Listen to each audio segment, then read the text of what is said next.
حضرت عمر زمین پر گر گئے اور ان پر حملہ کرنے والا فیروز مسجد سے بھاگنے لگا، لیکن جیسے ہی مسلمانوں نے اسے پکڑ لیا، فیروز نے اسی خنجر سے اپنا گلا کاٹ دیا، جس کے بعد مسلمان حضرت عمر کو اٹھا کر ان کے گھر لے کر آئے۔ لیکن گھر پہنچتے ہی جب انہیں کھجور کا پانی اور دودھ پلایا گیا تو وہ ان کے معدے میں جانے کے بجائے ان کے زخموں سے باہر آنے لگا۔ یہ دیکھ کر حضرت عمر کے ڈاکٹر نے انہیں کہا کہ یا امیر المومنین،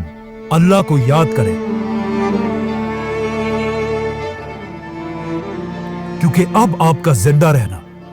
امپاسبل ہے۔ اب جب حضرت عمر نے اپنے ہی موت کی خبر سنی تو وہ اس سوچ میں پڑ گئے کہ مسلمانوں کی اس خلافت، جو دنیا کی سب سے بڑی سپر پاور تھی، کا نیا خلیفہ کون ہوگا۔ تو اب حضرت عمر سے ان کے منسٹرز، جنرلز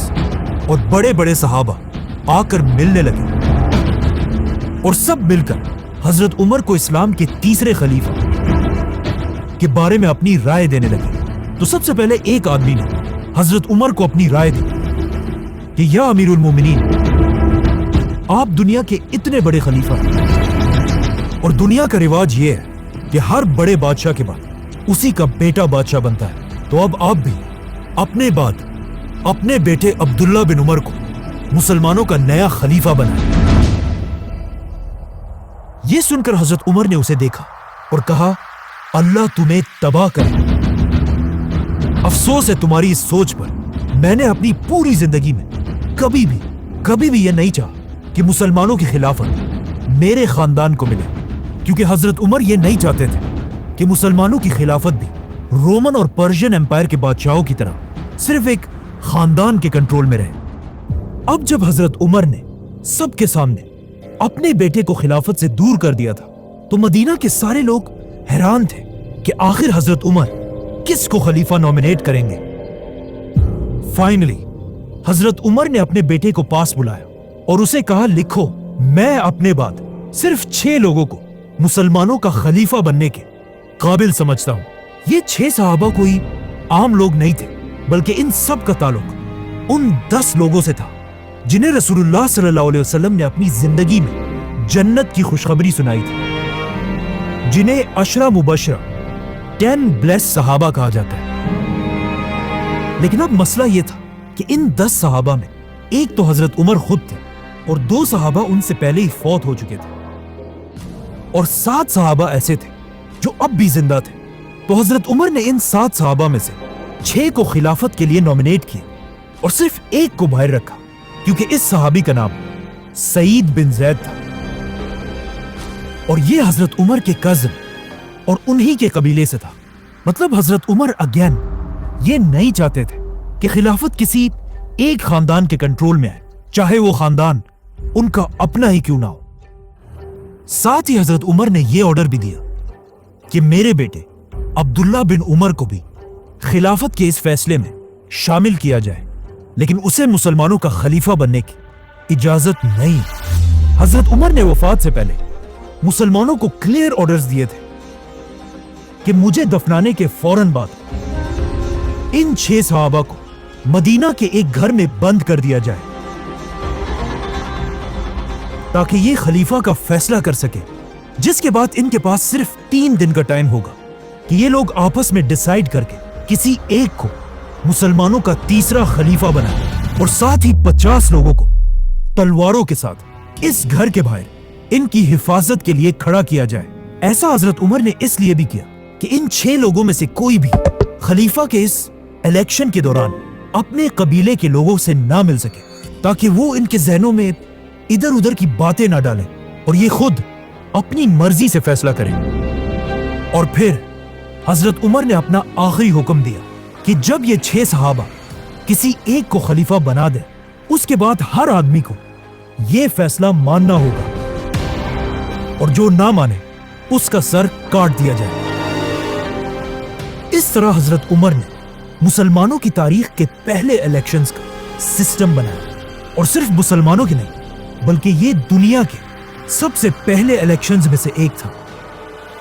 تو اب یہ سب کرنے کے بعد حضرت عمر نے آنے والے نئے خلیفہ کو اپنی آخری ایڈوائس دی. اے مسلمانوں کے نئے خلیفہ، ہمیشہ اللہ سے ڈرتے رہنا، مہاجرین اور انصار کا خاص خیال رکھنا، تمہاری خلافت میں رہنے والے نان مسلمز کی ایسی حفاظت کرنا جیسے تم اپنے مسلمان بھائیوں کی کرتے ہو، اور یاد رکھنا کبھی بھی اپنے خاندان کے لوگوں کو مسلمانوں کی گردنوں پر سوار مت کرنا. ناؤ جیسے ہی حضرت عمر کو دفنایا گیا، یہ 6 صحابہ مدینہ کے ایک گھر میں جمع ہوئے اور حضرت عمر کے آرڈرز کے مطابق اسلام کے تیسرے خلیفہ کا فیصلہ کرنے لگے. اب اگر ان 6 صحابہ کی لائفز کو غور سے دیکھا جائے تو ان میں سے 3 صحابہ ایسے تھے جو حضرت عمر کے دور میں فوجی جنرلز تھے اور باقی 3 ایسے تھے جو سیویلینز تھے. تو جیسے ہی ووٹنگ شروع ہوئی، ان 3 فوجی صحابہ نے اپنے آپ کو خلافت کی ریس سے باہر کر دیا اور اپنا ووٹ باقی 3 سیویلین صحابہ کو دیا، جس میں سب سے پہلے زبیر رضی اللہ تعالیٰ عنہ نے اپنا ووٹ حضرت علی رضی اللہ تعالیٰ عنہ کو دیا. حضرت طلحہ نے اپنا ووٹ عثمان رضی اللہ تعالیٰ عنہ کو دیا، اور سعد بن ابی وقاص رضی اللہ تعالیٰ عنہ نے اپنا ووٹ عبد الرحمن بن عوف کو دیا. تو اب خلافت کے لیے صرف 3 نام باقی رہے: عبد الرحمن، عثمان اور علی رضی اللہ تعالیٰ عنہ. یہ دیکھ کر عبد الرحمن بن عوف نے کہا کہ دیکھو، میں بھی مسلمانوں کی اس ایمپائر کا خلیفہ نہیں بننا چاہتا. جس کے بعد آف کورس خلافت کے لیے صرف 2 نام باقی رہے: عثمان اور علی. اس وقت عثمان رضی اللہ تعالیٰ عنہ کی ایج آلموسٹ 70 سال تھی، جس کے مقابلے میں حضرت علی کی ایج صرف اور صرف 45 ایئرز تھی. مطلب حضرت عثمان حضرت علی سے تقریباً 25 سال بڑے تھے. اور ان دونوں میں مسلمانوں کا خلیفہ کون ہوگا، یہ فیصلہ حضرت عبد الرحمن بن عوف نے کرنا تھا،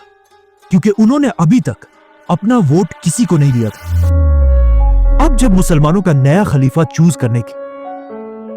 ساری طاقت عبد الرحمن بن عوف کے ہاتھ میں تھی، جو ایک بہت بڑی ذمہ داری تھی،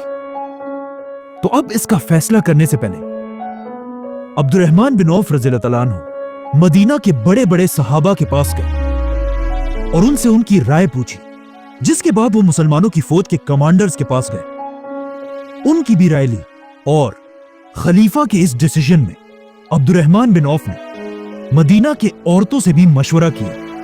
اسی طرح عبد الرحمن بن عوف مدینہ کے یوتھ اور ایون غلاموں کے پاس بھی گئے کہ اسلام کا نیا خلیفہ کس کو ہونا چاہیے. تو اب ان سب لوگوں سے ملنے کے بعد عبد الرحمن بن عوف کو یہ بات کنفرم ہو چکی تھی کہ پورے عرب میں حضرت عثمان اور علی رضی اللہ تعالیٰ عنہ سے زیادہ کوئی بھی خلافت کا حقدار نہیں ہے. لیکن ان سب لوگوں سے بات کرنے کے بعد عبد الرحمن بن عوف نے نوٹ کیا کہ عرب کی عوام میں حضرت عثمان کی پاپولیرٹی حضرت علی سے تھوڑی سی زیادہ ہے. اور ایسا اس لیے تھا کیونکہ حضرت عثمان ایک صحابی ہونے کے ساتھ ساتھ اس خلافت کے سب سے امیر آدمی بھی تھے، اور مسلمانوں کی اس پوری خلافت میں اپنی جنراسٹی اور سخاوت کی وجہ سے مشہور تھے، جس کی وجہ سے عرب کے عام لوگ حضرت عثمان کو بہت پسند کیا کرتے تھے. اس کے علاوہ ایک پوائنٹ یہ بھی تھا کہ اب تک حضرت عمر اپنے 10 سال کی خلافت میں ایک بہت ہی سخت خلیفہ تھے، اور انہوں نے اپنے 10 سالوں میں بہت ہی اسٹرکٹ رولز بنائے تھے. لیکن حضرت عثمان کے بارے میں یہ مشہور تھا کہ یہ حضرت عمر سے بالکل اپوزٹ ایک بہت ہی نرم دل انسان ہے. اور حضرت علی کے بارے میں سب کو پتا تھا کہ وہ بھی حضرت عمر کی طرح ایک سخت خلیفہ بنے گا. یہ دیکھ کر حضرت عبد الرحمن بن عوف عثمان رضی اللہ تعالیٰ عنہ کے پاس گئے اور ان سے پوچھا کہ تمہارا کیا خیال ہے، اگر تم میری جگہ ہوتے تو کس کو خلیفہ بناتے؟ جس پر حضرت عثمان نے کہا کہ میں علی رضی اللہ تعالیٰ عنہ کو مسلمانوں کا خلیفہ بناتا. اسی طرح حضرت عبد الرحمن علی رضی اللہ تعالیٰ عنہ کے پاس بھی گئے اور ان سے بھی یہی بات پوچھی. تو حضرت علی نے بھی کہا